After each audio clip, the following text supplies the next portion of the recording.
అయితే ఇప్పుడు దేవాలయాల గురించి వచ్చింది కాబట్టి గురుజీ, ఇప్పుడు ఎండోమెంట్ డిపార్ట్మెంట్ ఏదైతే దేవాలయాలు ఉన్నాయో దేవుళ్ళ నుంచి వచ్చేటటువంటి సంపాదన మేము తీసుకుంటాం అంటున్నారు, తీసుకుంటున్నారు.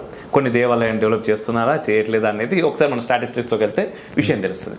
అయితే దేవుడి సంపాదన మీద బ్రతుకుతున్నటువంటి ఎండోమెంట్ డిపార్ట్మెంట్ ఏదైతే ప్రభుత్వాలు ఉన్నాయో, దేవునికి సంబంధించి ఎవడైనా వ్యతిరేక ఇంకా మాట్లాడినప్పుడు కానీ, కొన్ని దేవుళ్ళని తిట్టినప్పుడు కానీ ఏ ఒక్క అంటే ఎండోమెంట్కి సంబంధించిన వ్యక్తులు కూడా ముందుకు రావట్లేదు, వాటి గురించి మాట్లాడట్లేదు. వారి బాధ్యత అది కాదా? ఇప్పుడు ఆలయ వ్యవస్థలు ఆ మతం వాళ్ళు మాత్రం నిర్వహించినప్పుడు ఆ వ్యవస్థ మీద ఎవరైనా కూడని మాట్లాడితే వారందరూ ఆ వ్యవస్థను కాపాడుతున్న వాళ్ళందరూ వాళ్ళకి సమాధానం చెప్తారు. అది ఇతర మతాల్లో మనం చూస్తున్నాం. కానీ మనదైనటువంటి దేవాలయ వ్యవస్థని ప్రభుత్వం చేతిలో పెట్టుకున్నప్పుడు దేవాలయ వ్యవస్థపై లేదా అందులో ఆరాధింపడిన దేవతలపై సంస్కృతిపై ఎవరైనా నిందిస్తే ప్రభుత్వం తరపున కఠినంగా శిక్షించవలసిన బాధ్యత ఉంది.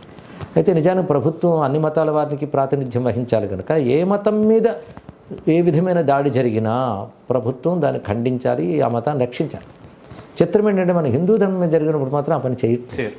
అది అలాగే విధంగా దేవాలయ వ్యవస్థ ప్రభుత్వం చేతులు ఉండే అంతవరకు సమంజసం అనే దాని మీద కూడా పెద్ద తర్జన భర్జనలు జరుగుతున్నాయి. దానికి అనేక కారణాలు ఉన్నాయి. ఎందుకంటే దుర్వినియోగం అవుతుందనేది మాత్రం వాస్తవం. అయితే మరెవరికి అప్పగించాలి, అక్కడ పెద్ద సమస్య. ఆ సమస్యకి ఒకటే పరిష్కారం, ఏ ఆలయం ఏ ఆగమ పద్ధతిలో ఉన్నదో ఆ ఆగమ పద్ధతికి సంబంధించిన ఆచార్యులకు అప్పగించాలి, ఆ పీఠాలకు అప్పగించాలి. దాని తర్వాత వాళ్ళు ఇది నిర్వహించడానికి తగ్గ వ్యవస్థ. ఎందుకంటే అంత పీఠ వ్యవస్థను వాళ్ళు చక్కగా నిర్వహిస్తున్నారే, మరి ఆలయ వ్యవస్థ నిర్వహించలేరు, వారికే ఆలయాలు ఉన్నాయి కదా. అందుకే వాళ్ళు బాధ్యత వహించాలి. అయితే ఒకటి, వ్యక్తి లోపాలు ఎక్కడైనా ఉంటాయి. అవినీతి పరులు ఇటు ఉండొచ్చు, ప్రభుత్వంలో ఉన్నట్టే మన వేరుగా వ్యవస్థ ఏర్పడితే అక్కడ ఉండొచ్చు. అందుకే ముందు మంచి నీతి కలిగినటువంటి వాళ్ళని అందరూ నియమించుకోవాలి, కనీసం అధికార స్థానాల్లోనైనా, ఉద్యోగ స్థానాల కంటే ఆ బాధ్యత వహించాలి. సంస్కరించదలుచుకుంటే తప్పకుండా అటు నుంచి బదలాయింపు సాధ్యమవుతుంది. దానికి తగ్గ చిత్తశుద్ధి ఏర్పడాలి. అది కానీ జరగకపోతే మాత్రం ప్రమాదమే ఆలయ వ్యవస్థ. ఓకే. అండ్ ఇప్పుడు ఆలయాల్లో విషయానికి మరొకసారి వస్తే, రీసెంట్గా మేము శ్రీశైలం వెళ్ళొచ్చాం. అక్కడ కింద గణపతి దేవాలయం ఉంటుంది, అక్కడ నుంచి మనం పైకి వెళ్ళాల్సి ఉంటుంది శ్రీశైలానికి. అయితే ఆ దేవాలయానికి వెళ్ళినప్పుడు లోపల మీరు ఏదైతే డబ్బులు వేస్తారో అది దేవీ దేవతలకు అందవు, అన్యులకు అందుతాయి అని చెప్పేసి అక్కడ రాశారనమాట. అయితే దీన్ని ఎలా తీసుకోవచ్చు అనేది ఒకటి ప్రశ్న. రెండవది, కింద నుంచి పైకి వెళ్తున్నప్పుడు మొత్తం టోటల్గా కన్వర్టెడ్. అంటే శ్రీశైల శిఖరానికి కానీ, శ్రీశైల ఆ పర్వతానికి కానీ మనకు అంటే సనాతన ధర్మంలో ఎంతో విశిష్టమైనటువంటి అది చరిత్ర ఉంది. అటువంటి చరిత్ర కలిగినటువంటి ప్రదేశం ఈరోజు చూసినట్టయితే దాదాపుగా కన్వర్టెడ్. అండ్ పైకి వెళ్ళినప్పుడు నేను చాలా మందితో మాట్లాడుతున్నప్పుడు దేవాలయంలో కూడా ఇక్కడ షాపులతో సహా ఏవైనా ఎవరికైనా ఇవ్వాలి అంటే అన్ని ఎమ్మెల్యే వచ్చి చెప్పినా కూడా అక్కడ కొంతమంది వేరే మతాలకు సంబంధించినటువంటి వ్యక్తులు ఉన్నారు, వాళ్ళకి చెప్తే తప్ప వాళ్ళు ఎవరికి ఇవ్వమంటే వాళ్ళకే ఇస్తాం అనేలా నడుస్తుంది ఇక్కడ వ్యవస్థ అంతా అని అక్కడ పైన ఉన్న వాళ్ళందరూ మాట్లాడుతున్నారు. ఇది మాట్లాడుతున్నప్పుడు ఏంటంటే నేను ఒక రిఫ్లెక్షన్ అనేది ఒక చిన్న యూట్యూబ్ మాధ్యమం దీనికి సంబంధించిన వ్యక్తిగా నేను అక్కడికి వెళ్ళాను. అదంతా చూసినప్పుడు అంటే ఒక సనాతన ధర్మం గురించి ఏదో చెయ్యాలి అనేటటువంటి భావన కలిగినటువంటి వ్యక్తిగా నాకు కలిగినటువంటి బాధని ఎక్కడ వ్యక్తపరచాలో కూడా తెలియక మీ ముందు నేను వ్యక్తపరుస్తున్నాను. ఇది ఇందాక మనం అనుకున్నట్టుగా వ్యవస్థ ప్రభుత్వం రాజకీయం చేతులు ఉండడం వల్ల జరుగుతుంది ఇక్కడ. ఎందుకంటే వాళ్ళు తమ ఉనికి కోసం, తమ పదవుల కోసం, అన్యుల్ని తృప్తిపరచడం కోసం ఇటువంటి పనులు చేస్తున్నారు. పైగా చట్టం మధ్యలో మనం చూసుకుంటే చట్టరీత్యా ఇవి నేరం. ఎందుకంటే ఒక హిందూ ప్రసిద్ధ దేవాలయం పరిసర ప్రాంతాలు కొంత మేర వరకు అన్యమతాల వారు ఉండడం కానీ అన్యమతాంతరీకరణ కూడా జరగరాదు అని ఉంది. అయినా జరుగుతున్నాయంటే ఇక్కడ చట్టం కూడా పనిచేయట్లే, కేవలం రాజకీయ స్వార్థాలు బాగా పనిచేస్తున్నాయి. దీన్ని బట్టి అవి చూశాక మనం ఊరుకోకూడదు, మన ప్రజలకు తెలియజేయాలి, వాళ్ళ చైతన్యం కలిగించాలి.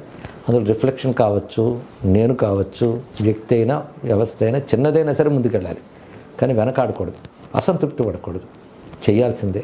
ఎందుకంటే దావాగ్ని రగులుతూ ఉంటే చీమలు కూడా మట్టిని చిమ్ముతాయట ఆపడం కోసం. నేను చేయమని అంతా అనుకోదు, మన ప్రయత్నం మనం చేయాలి. మన ఉనికికి మనం న్యాయం చేసుకోవడం అంటే ధర్మం కోసం మనం చేయగలిగినంత చేయడం, ఇది తప్పకుండా చేయాలి. ప్రజల్లో అవగాహన కల్పించాలి. అందులో మనకు శక్తివంతమైన సామాజిక మాధ్యమం ఇప్పుడు ఉంది కనుక దీని ద్వారా ప్రజల్లోకి చైతన్యం తీసుకురావాలి. ప్రశ్నించగలిగేటటువంటి విధానం ప్రజలకు నేర్పగలగాలి. కనుక ఈ ధర్మం నాది, ఈ ధర్మానికి దెబ్బ తగిలితే నేను క్షమించను, ప్రశ్నిస్తాను అనేటువంటి తీసుకురావాలి. దానికి మనం అవగాహన కల్పించాలి. వ్యవస్థ బాగుండాలి. మనం ప్రయత్నిస్తే భగవంతుడు తప్పకుండా అనుగ్రహిస్తాడు. మీ ఆశీర్వాదం కూడా రిఫ్లెక్షన్ పైన ఉండాలి అంటే ఈ విషయం పట్ల. ధర్మాభిమానులు ధర్మంలో అనుష్ఠిస్తున్న వాళ్ళు తప్పకుండా ఇది ఆశిస్తూ ఉంటారు. ఆశించడమే ఆశిస్తూ తప్పకుండా పనిచేస్తుంది. అయితే మరొకటి, ఈ మధ్య కాలంలో చాలా కాంట్రవర్షియల్ టాపిక్ అని కూడా అనుకోవచ్చు, జ్యోతిష్యం. జ్యోతిష్యానికి సంబంధించి ఎంతో మంది అనేక రకాలుగా మాట్లాడుతున్నారు. కొంతమంది సోషల్ మీడియా, మీరు ఇంతకుముందు అన్నట్టుగా ఇది చాలా అంటే ఒక ప్రత్యేకమైన మాధ్యమం, చాలా అందరికీ కూడా రీచ్ అయ్యేటటువంటి మాధ్యమం. ఇది వచ్చిన తర్వాత జ్యోతిష్యం అంటే కొంతమంది ఫేమ్ గురించి కావచ్చు, ఇంకా అనేక ఫ్యాక్టర్స్ జ్యోతిష్యం గురించి చెప్తున్నారు. దానిలో కొన్ని తప్పులు ఉన్నాయి, కొన్ని కరెక్ట్ అవుతున్నాయి. అయితే ఇది ఒక మూఢనమ్మకం అని చెప్పేసి కొట్టి పడేయాలి అని కూడా చాలా మంది అంటూ ఉన్నారు. ఈ నేపథ్యంలో జ్యోతిష్యానికి శాస్త్రబద్ధత ఉందా? ఇప్పుడు ఒకటి ప్రజాదరణ బాగా పొందితే దాని ద్వారా పాపులర్ అయిపోవాలి, దాని ద్వారా సంపాదించే అని ఒక వర్గం తయారవుతుంది. ఏదైనా ప్రజాదరణ బాగా పొందితే దాని ద్వారా పాపులారిటీ, ధనం సంపాదించాలని వాళ్ళకు తయారవుతారు గ్రూప్. వాళ్ళని ఆధారం చేసుకుని మనం విద్యను శంకించకూడదు. అంటే ఉదాహరణకు జ్యోతిషం అనగానే ప్రిడిక్షన్, వీటి మీద సామాన్యులకు కూడా ఒక తగతగ ఉంటుంది. గట్టిగా చెప్పాలంటే నాస్తికుడికి కూడా ఏమవుతుందని కుతూహలం ఉంటుంది, బయటికి చెప్పడు కానీ నిజం. అలాంటి వాళ్ళు ఉంటారు కనుక వాళ్ళని ఆకర్షించడం కోసం వీళ్ళు అది వాడుకుంటారు, తద్వారా పాపులారిటీ కోసం. వీళ్ళు కుతూహలం కొద్దీ చూస్తూ ఉంటారు. అందువల్ల వీళ్ళ వల్ల అలాగ వాడుకోవాలనుకునే వాళ్ళ వల్ల విద్యకు అవమానం ఏర్పడుతుంది. కానీ మన జ్యోతిర్విద్యలో చాలా నియమాలు ఉన్నాయి.